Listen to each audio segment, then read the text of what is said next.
Is it about the Negro? I mean, every other group that came as an immigrant somehow, not easily, but somehow got around it. Is it just the fact that Negroes are black? That's a part of it, and that grows out of something else.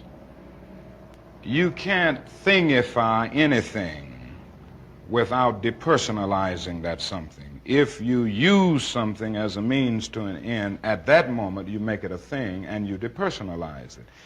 The fact is that the Negro was a slave in this country for 244 years. That was a willful thing that was done. The Negro was brought here and changed, treated in very inhuman fashion. And this led to the thingification of the Negro. So he was not looked upon as a person. He was not looked upon as a human being with the same status and worth as other human beings.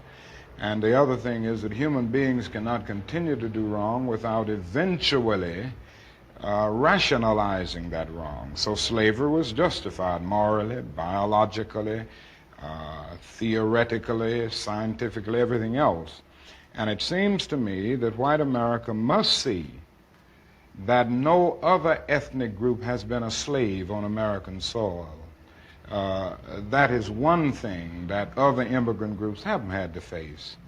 The other thing is that the color became a stigma. American society made the Negro's color a stigma, and that can never be overlooked. So I think these things are absolutely necessary. The other thing is that America freed the slaves in 1863 through the Emancipation Proclamation of Abraham Lincoln, but gave the slaves no land or nothing in reality, and as a matter of fact, to get started on. At the same time, America was giving away millions of acres of land in the West and the Midwest, which meant that there was a willingness to give the white peasants from Europe an economic base. And yet it refused to give its black peasants from Africa, who came here involuntarily in chains and had worked free for 244 years, any kind of economic base. And so emancipation for the Negro was really freedom to hunger. It was freedom to the winds and rains of heaven. It was freedom without food to eat or land to cultivate, and therefore it was freedom and famine at the same time.